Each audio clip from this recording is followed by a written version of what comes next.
عبادت کرے یہاں تک کہ صبح ہو جائے. کیا ہو جائے؟ صبح ہو جائے تو اللہ تعالیٰ اس کو بہت زیادہ پسند کرتا ہے. اور حضور فرماتے ہیں کہ میں اتنا پسند کرتا ہوں کہ پورے رمضان کا قیام اتنا میری نظر میں ویلڈ نہیں جتنا لیلۃ القدر کی عبادت کرنا، کیونکہ یہ رب کی طرف سے تحفہ دیا ہوا. اس تحفے سے فائدہ اٹھانا ہمارے لیے ضروری ہے. ہاں، اگر آپ کی اس جگہ میں کوئی ایسا آدمی ہو جس کی نیکیاں زیادہ ہو گئی ہو تو وہ سو جائے تو اس کا میں نہیں کہہ سکتا، ورنہ کوئی اتنا بڑا چیلنج ہے وہ وقت آئے گا کہ جب قرآن کہے گا یوم یفر المرء من اخیہ وامہ وابیہ، ماں بیٹی سے بھاگے گی، باپ بیٹے سے بھاگے گا، کوئی کسی کو ایک نیکی دینے کو کام نہیں آئے گا. اس وقت آپ کو قدر آئے گی کہ یا اللہ ہمارے محلے کی مسجد پہ لیلۃ القدر منانے کاش اگر ہم بھی چلے جاتے. اس طرح تو اللہ تعالیٰ نے مجھے عمر دی ہے 20 سال یا 25، بولو یہی ہے نا. یہ جو بزرگ لوگ ہیں، اب آپ میں سے جو بچے ہیں یہ بھول جائیں کہ ہم بھی یہاں تک پہنچیں گے، اس لیے کہ آپ کا ٹکٹ جلدی کنفرم ہو رہا ہے نہیں. اب وقت کا کوئی پتہ. مقدر والوں کو اللہ نے لمبی اور طویل عمریں عطا کر دی ہیں. اب آنے والی جو جنریشن ہے ان کی اتنی عمریں لمبی نہیں ہو سکتی، لیکن اگر آپ اس رات میں اللہ کی عبادت کرو گے تو اس میں اللہ تعالیٰ آپ کو 1000 مہینے کا ثواب عطا فرمائے گا. آپ بتاؤ رب کی رحمت کتنی وسیع ہے، سبحان اللہ. تو اس لیے ایک نیکی بھی اللہ کے دربار میں بہت قیمتی ہے. اس کو آپ یوں سمجھو، مثال کے طور پہ آپ کے یہاں ٹیچر کی پوسٹ آ گئی ہے نہیں، اب اس میں ایک نمبر آگے پیچھے ہے، تو جس کا نمبر 1 آگے وہ پہلے لگے گا یا جس کا پیچھے ہے وہ لگے گا؟ جو بولتے نہیں لگتا پیچھے والے کو ہی لگے گا، آگے والے کا نمبر. اب آپ سے میرا سوال ہے، کیا وہ نہیں گیا اسکول؟ گیا. اس نے نہیں خرچہ کیا، اس نے نہیں ٹیوشن پڑھا، اس نے نہیں دن رات محنت کی، سب کچھ کیا، مگر بھائی دوسرے کی نوکری کیوں؟ تو جواب ایک ہی ملے گا کہ آپ پڑھنے کو نہ دیکھو، آپ یہاں دیکھو کہ گورنمنٹ کی نظر میں اس کی 1 نمبر کتنا ویلڈ ہے یا نہیں. اب آپ بتاؤ کہ اگر 1 نمبر سے انسان اتنا آگے جا سکتا ہے تو جنت میں جانے کے لیے 1 نیکی کتنی قیمتی ہوگی. وہ نیکیاں کمانے کے لیے میرے نبی فرماتے ہیں سب سے اچھی جگہ مسجد ہے اور سب سے بری جگہ بازار ہے. تو آپ اس وقت جہاں بیٹھے ہو یہ سب سے زور سے بولو بھائی، سب سے اس لیے کہ یہ گھر نہ میرا نہ فرید کا نہ آپ میں سے کسی فرید کا، یہ گھر کس کا ہے؟ زور سے بولو بھائی کس کا ہے؟ اور آپ مجھے یہ بتاؤ کہ کیا آپ یہاں اپنی مرضی سے آئے؟ نہیں. آپ کو کس نے بھیجا؟ ایک دن کا بھی خدا کے حکم کے بغیر ہل سکتا نہیں. تو جب رب نے آپ کو آپ کے گھروں سے نکال کے اپنے گھر کا مہمان بنا لیا، پھر اپنی امید کو پختہ کرو اور رب کے دربار میں کہو مولا جب تو نے ہمیں اپنے گھر تک بلا لیا، اے مولا اب تو ہماری بھی بخشش فرما دے، ہمارے ماں باپ کی بھی بخشش فرما دے اور حضور کی ساری امت کی بخشش فرما دے. تو پھر حصول برکت کے لیے پڑھیے کہ سب سے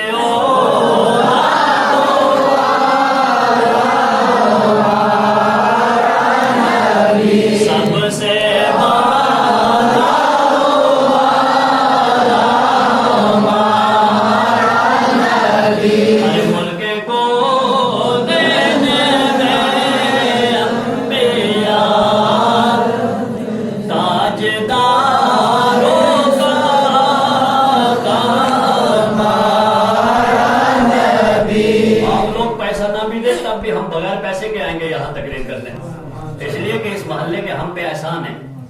مچل کے بولیے سبحان اللہ. اور دین کی خاطر ہمیں جہاں بلایا جائے تو ہم ہمیشہ تیار رہتے ہیں. آپ کو پتا آج رات میں ہم نے اس یہاں کے علاوہ 3 جگہ اور جانا ہے اور 4تھی جگہ اپنے محلے کی مسجد میں جا کے بولنا، لیکن وہاں میرے خیال سے خالی دعا ہی ہوگی.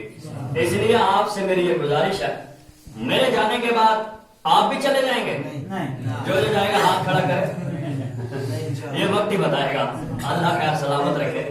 لیکن میرے دوست اگر آپ نے اتنی خلوص سے یہ محفل سجائی ہے تو کم سے کم یار کچھ نہیں تو کم سے کم رات 12 ساڑھے 12 تک تو جاگ سکتے ہو.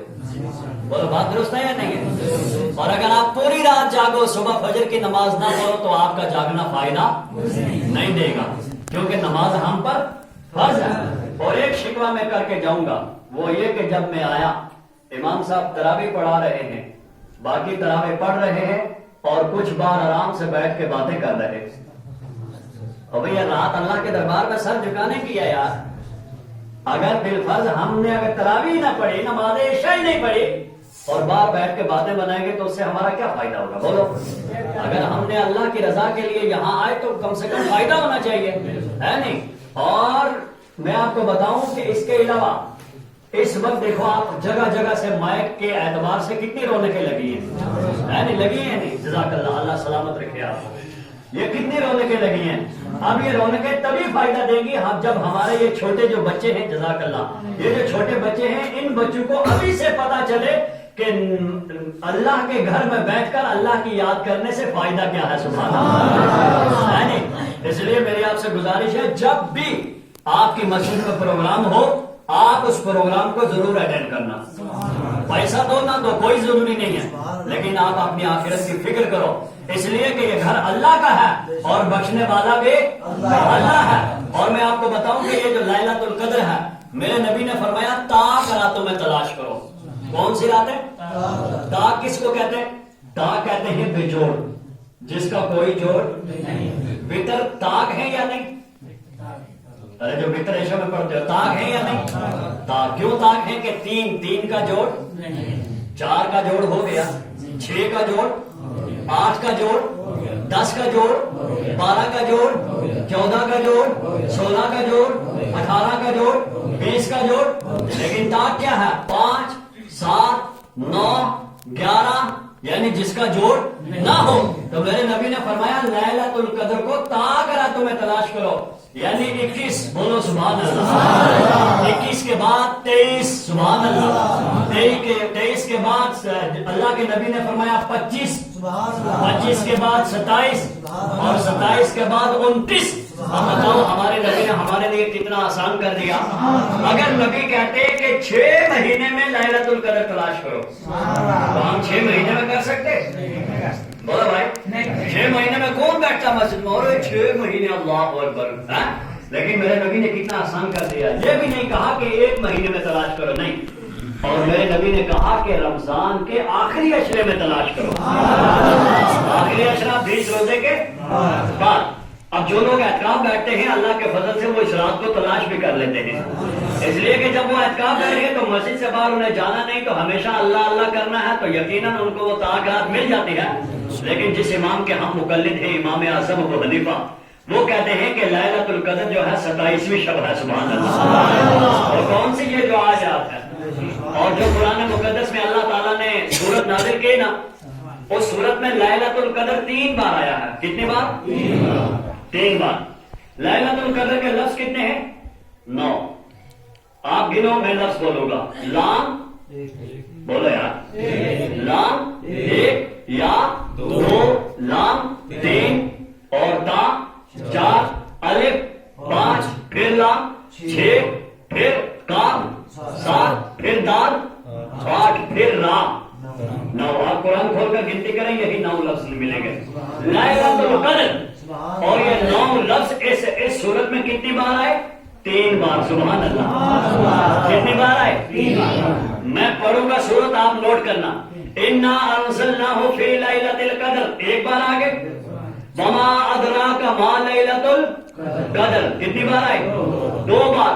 لیلۃ القدر خیر من الف شہر کتنی بار آئے؟ اب اس کے علاوہ 4تھی بار. اب انہی 9 لفظوں کو آپ 3 پر ضرب دو تو 9 × 27 ہو گیا. سبحان اللہ. گویا کہ لیلۃ القدر 27ویں شب ہے. سبحان اللہ. تو یہ رب کا کتنا بڑا کرم ہے. سبحان اللہ. یہ رب کا کتنا بڑا احسان ہے. سبحان اللہ. اس رب کو منا لو. قسم خدا کی جب رب کی رحمت آپ سے راضی ہو جائے گی، دنیا بھی ہماری ہو جائے گی اور آخرت بھی ہماری ہو جائے گی. اور اللہ کی شان دیکھیے. سبحان اللہ. اللہ تعالیٰ نے اپنے فضل سے اپنے بندوں کو کتنے بڑے مقام عطا کیے، کتنے بڑے عہدے عطا کیے. حضرت عمر کی وہ روایت میں آپ کو سنا رہا تھا. انہوں نے کہا کہ اللہ کے نبی نے فرمایا میرے نزدیک کوئی شخص پسندیدہ ہے جس نے لیلۃ القدر میں رات جا کر اللہ کی عبادت کی. اب حضرت عائشہ، حضرت فاطمہ زہرا، سبحان اللہ، نبی کی بیٹی کھڑی ہو گئی اور انہوں نے عرض کیا یا رسول اللہ صلی اللہ علیہ وسلم، آئے میرے ابا جان حضور کی امت میں تو کچھ بزرگ لوگ بھی ہوں گے. اب ظاہر بات ہے رات کھڑے ہو کے قیام کرنا تو آسان نہیں نا بھائی. جوان تو کرے گا مگر جو بزرگ آدمی ہو یا بزرگ عورت ہو وہ کیسے کرے گا؟ کیونکہ طاقت کے اعتبار سے جو جوان ہے اس کے اندر طاقت زیادہ ہوتی ہے اور بزرگ آدمی کے اندر طاقت. یہاں جتنے بزرگ ہیں میری دعا ہے اللہ انہیں طاقتور بنا دے. آپ جوان بھی بولے نا تاکہ آپ کو بھی فائدہ ہو جائے. اب اللہ کی شان دیکھیے سبحان اللہ. تو حضرت فاطمہ نے عرض کیا یا رسول اللہ صلی اللہ علیہ وسلم آپ کی امت میں کچھ بزرگ لوگ ہوں گے اب وہ کھڑے ہو کے پوری رات قیام تو نہیں کر سکتے. تو میرے نبی نے دیکھو کیا کہا. اگر سرکار چاہتے تو کہہ دیتے نہیں بزرگ سو جائیں. نہیں, میرے نبی نے فرمایا فاطمہ بیٹی کیا وہ بزرگ لوگ تکیہ نہیں رکھ سکتے؟ سبحان اللہ. یعنی نبی نے بزرگ لوگوں کو بھی چھٹی نہیں دی. کیا اس رات میں وہ بھی فائدہ اٹھائیں؟ اگر کھڑے نہیں ہو سکتے کم سے کم تکیے کا سہارا لے کے تو رات بیٹھ سکتے ہیں. اور ان کا بیٹھنا اس رات میں اس سے پہلے کھڑے ہو کر قیام کرنے سے بہتر ہوگا. سبحان اللہ. اب آپ بتاؤ جب نبی ساری جہان کے لیے رحمت للعالمین خدا نے بنائے, اب وہ نبی کہتے ہیں کہ میری امت کے جو بزرگ ہیں وہ بھی اس رات سے محروم نہ ہو, تو بتاؤ جوانوں کو کتنی قدر ہے. سبحان اللہ. تو جب جوانی اللہ نے دی ہے تو اس جوانی کا فائدہ اٹھانا چاہیے. اگر اس کی قدر نہیں نا تو آپ ایک نابینے سے پوچھیں. نابینا سمجھتے نا, جس کی آنکھوں میں روشنی نہیں ہے. اگر بالفرض خدا نہ کرے آپ میں سے کوئی ایسی کنڈیشن کا آدمی ہو, وہ مسجد میں آئے گا, بولو گاڑی تڑپتا رہے گا یار میں بھی جاؤں مسجد میں بھی جاؤں, آج رات میں بھی بخشا جاؤں, میں بھی جاؤں, میں بھی سنوں, رب کا ذکر ہو رہا میں بھی جاؤں, خدا کا گھر ہے, مگر آنکھوں میں روشنی نہیں تو کیا کرے گا بیچارہ؟ ذرا اپنی آنکھوں کو بند کر کے اپنے سینے پہ ہاتھ رکھ کے یہ الفاظ سننا. بہت روئے گا, دل اس کا دکھے گا. مولا یہ اتنے لوگوں کو تو نے آنکھیں دی, ان میں روشنی دی, کاش اگر میرے پاس ہوتی تو میں بھی چل کے جاتا. اور تیرے رسول کا فرمان ہے کہ رمضان میں جو کوئی دینی مجلس میں جائے گا اللہ تعالیٰ اس کو ایک قدم پر 1 سال کی عبادت کا ثواب عطا فرمائے. اب آپ لوگ جو اپنے گھر سے نکل کے آئے کتنے قدم چل کے آئے, تو اگر اللہ آپ کو 1 قدم پر 1 سال کی عبادت کا ثواب عطا فرمائے تو پھر بتاؤ آپ کے اوپر اللہ کا کتنا بڑا فضل ہو گیا. لیکن وہ نابینا کیا کہتا ہے, مولا میرے پاس نظر نہیں. لیکن قدر نعمت زوال نعمت کے بعد احساس ہوتا ہے. اس وقت آپ جتنے لوگ بیٹھے ہو سوچتے ہوں گے یار یہ آنکھ ہے ہی نہیں کوئی چیز, لیکن خدا نہ کرے اگر آنکھ میں سے جزاک اللہ, اگر آنکھ میں سے اچانک روشنی چلی جائے تو پھر دیکھنا بھائی یہاں پروگرام ختم ہونے کے بعد سب بھاگ جائیں گے, مگر جس کی آنکھیں معذور ہیں تو وہ کیا کرے گا؟ کبھی بچے کو پکڑے گا آپ مجھے چھوڑ دیا, وہ کہے گا نا میرے پاس ٹائم نہیں. بڑے کو کہے گا نا میرے پاس ٹائم نہیں. اگر خدا نہ کرے اس کو اچانک استنجے کی حاجت ہو گئی, ارے باتھ روم کہاں ہے, راستہ کون سا ہے, چپل کہاں ہے, پانی کہاں ہے, کون لے کے جائے گا؟ اگر آنکھوں میں روشنی نہیں, ہو سکتا ہے کہ بیت الخلا کی شیٹ میں اس کا پیر چلا جائے, کپڑے نجس ہو جائیں. اے مسلمان کبھی تو نے سوچا تیرے آنکھوں میں رب نے یہ اتنا اچھا نور دیا ہے, اے مسلمان کبھی تو نے اپنے رب کا شکر ادا کیا ہے؟ اپنے رب کا شکر ادا کیا کرو. مولا تیرا احسان ہے کہ تو نے ہماری آنکھوں میں نور دیا ہے. سبحان اللہ. اب اس کے علاوہ آپ دیکھو یہ دانت دیکھا کتنا سا دانت ہے, بولو بھائی کتنا دانت ہے؟ چھوٹا سا نا مٹی کا دانا یا اس سے کم, یا تو وہ پیش زیادہ بھی ہو سکتا ہے کم بھی ہو سکتا ہے. اگر یہ درد کرنا شروع کر دے اور آپ بسترے پہ کھراٹے مار کے سو گے, بولو کیوں نہیں سوتے بھائی؟ ارے دانت میں دانت ہے, ابھی اتنا سا دانت ہے تو سوتا کیوں نہیں؟ سو جا, ہونے دے اس کو. وہ کہے گا نا ساری دولت لے لو مگر اس کو آرام دے دو. کوشش کرے گا رات ہی کہیں ڈاکٹر کے پاس پہنچوں, جا کے اس کو میں نکالوں تاکہ میرا سکون سارا چھن گیا. اگر ادھر درد ہے تو سر سے لے کر پیر تک پورا جسم سو گیا, سکون سے سو نہیں سکتا. اگر گھر میں کوئی بات کرتا ہے تو غصہ آتا ہے کیونکہ آپ نے درد نے پریشان کر رکھا ہے. ایسا ہے یا نہیں ہے؟ اگر اس دانت کی قدر پوچھنی ہے اس سے پوچھو جس کے منہ میں دانت نہیں. کہیں کھانے کھانے گئے بارات میں شادی میں اور قسم قسم کے کھانے, روسٹ میٹ آگے آ گیا. اب جس کے پاس دانت نہیں تو وہ بیچارہ من تو کر رہا ہے مگر کھائے کیسے؟ بولو ایسا ہے یا نہیں ہے؟ آیا بھی کھانے کے لیے, پیسہ بھی لینا ہے مگر کھاؤں کیا؟ تو آپ کو اس پیس کو اٹھا کے کبھی اس کے آگے, اور جو پاس میں بیٹھا ہوگا وہ کہے گا یا اللہ ادھر ہی آ جائے, کیونکہ اس کے پاس یہ مشین نہیں, بولو اس کے پاس یہ دانت موجود ہے, اس لیے اس کا جو من کرتا ہے اللہ نے مشین بھی سلامت رکھی ہے. مگر جس کے پاس یہ مشین نہیں تو وہ کیا کرے گا؟ اب وہ اٹھایا اس کو دے دیا. اور کمال کی بات یہ ہے کہ کھانا تو کھانا دور کی بات، اب دانتوں میں ایک لقمہ لیا، کبھی ادھر کبھی ادھر، مگر چبانے کا اوزار نہیں ہے. اور تب تک باقی والے امام صاحب کہہ رہے الحمدللہ الذی اطعمنا واسقانا وجعلنا من المسلمین. اب وہ بیچارہ بھوکے کا بھوکا ہی رہ گیا، آنے کا کوئی فائدہ ہوا؟ اب بتاؤ کہ اگر ایک دانت اللہ کی ایسی نعمت ہے اور اگر وہ دانت جو ہے درد کرے تو بندہ رات کو سو سکتا نہیں. اب اسی دانت کی مثال لے کے اگر کسی کے دل میں اللہ کے رسول کی محبت ہو اور خدا کا خوف ہو تو وہ بھی کبھی بستروں پہ سو سکتا سو سکتا. اگر مثال کے طور پہ ہمیں پتا ہے کہ اگر اللہ نے ہمیں جہنم میں ڈال دیا تو جہنم کی آگ کا کلر کالا ہے. ایک مرتبہ ایک پتھر گرا، 70 سال کے بعد آواز آئی. میرے نبی نے حضرت ابو ہریرہ سے کہا، ابو ہریرہ آواز کا کیا؟ کہا اللہ اور اس کا رسول بہتر جانتے ہیں. میرے نبی نے فرمایا ابو ہریرہ آج سے 70 سال پہلے یہ پتھر گرا تھا جو اب جا کے جہنم میں لگا، یہ اس کی آواز ہے. اللہ اکبر. اب آپ بتاؤ کہ اس آگ میں خدا اگر ڈالے تو ہم آرام سے سوئے ہیں معاذ اللہ. آج ہمارے بچے دیکھو شراب پینے میں گریز نہیں کرتے، بولو یہ بات ہے یا نہیں ہے؟ جوا کھیلنے میں وہ گریز نہیں کرتے، نماز پڑھنے میں ان کے اندر کوتاہی دیکھو. محلے کی مسجدیں ہیں، رمضان میں ہر آدمی فون کرتا ہے ہمیں امام چاہیے. کیا رمضان کے علاوہ امام کی ضرورت نہیں پڑتی؟ بولو. اس لیے آپ حضرات سے گزارش ہے، اگر یہ صاحب نماز پڑھاتے ہیں آپ ان کو مضبوط کرو اور آپ ان مسجدوں کو آباد کرو. آپ اللہ کے گھر کو آباد کرو گے تو اللہ آپ کے گھر کو آباد کرے گا. بات درست ہے یا نہیں ہے؟ سبحان اللہ. اپنے بچوں کو دین کی تعلیم سکھاؤ، اللہ کا قرآن پڑھاؤ. جب آپ کا بچہ اپنے استاد سے اللہ کے قرآن کو کھولے گا اور کہے گا بسم اللہ الرحمن الرحیم، اللہ رحمان اور رحیم ہے، اگر اس کا باپ مر چکا ہوگا میرا رب اس بچے کے پڑھنے کی وجہ سے اس کے باپ کو بخش دے گا. حضرت عیسیٰ علیہ السلام کے دور میں ایک شخص تھا، اس کا انتقال ہو گیا، مگر اپنی بیوی سے کہا کہ جو میری امانت تیرے شکم میں ہے، بچی کی شکل میں باہر آئے یا بچے کی شکل میں باہر آئے، اس کو تو نے اللہ کے قرآن کی تلاوت سکھانی ہے. شوہر کا انتقال ہو گیا. بولو کیسے لوگ تھے وہ؟ کتنے سچے لوگ تھے، ایماندار. اب اس کا انتقال ہو گیا، اللہ کی قدرت سے اس کے گھر میں اللہ نے بچہ دیا. بچہ جب سن شعور کو پہنچا، یعنی بچہ سمجھدار ہوا، تو ماں نے استاد کے پاس بھیجا. استاد نے بچے کو وضو کا طریقہ بتایا، کہا آؤ. جب وہ اللہ کا قرآن لے کے بیٹھا قاعدے کی شکل میں یا پارے کی شکل میں جب وہ بیٹھا تو استاد نے کہا پڑھو بیٹا بسم اللہ الرحمن الرحیم. ادھر اس کے باپ کے اوپر عذاب ہو رہا تھا قبر میں. حضرت عیسیٰ علیہ السلام گزرے تو عذاب میں تھا اور واپس پلٹ کے آئے تو عذاب ختم ہے.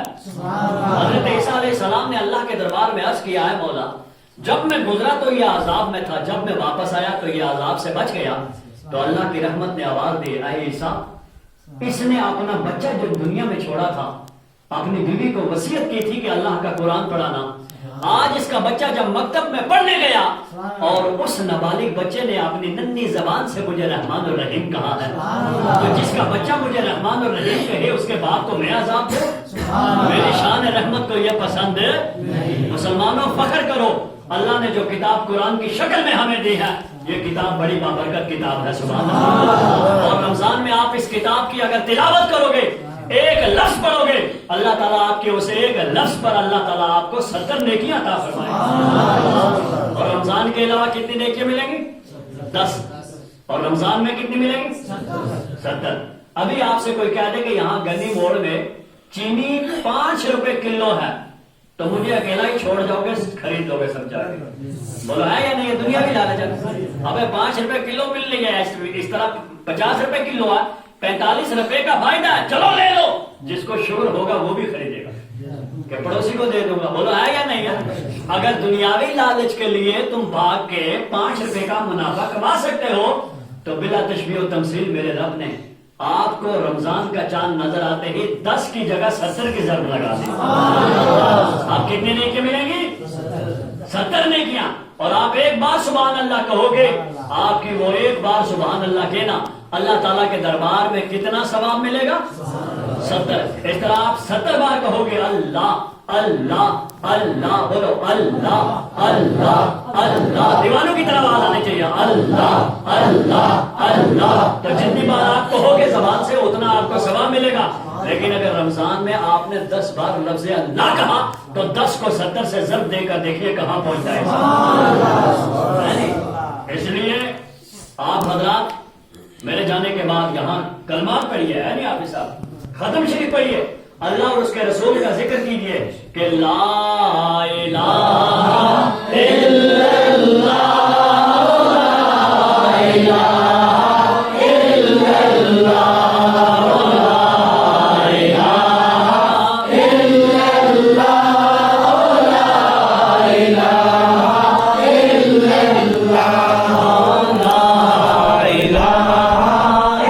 اللہ، لا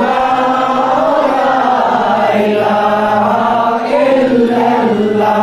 آپ ذکر کریں گے نا، آپ دل میں یہ خیال رکھنا کہ وہ خدا ہمیں دیکھ رہا ہے. کیا کر رہا ہے؟ جب آپ دل میں یہ یقین رکھو گے پھر آپ کے ذکر میں کتنا مزہ آئے گا. سبحان اللہ. ابھی تھوڑی دیر آپ نے پڑھا تو میرا دل خوش ہو گیا.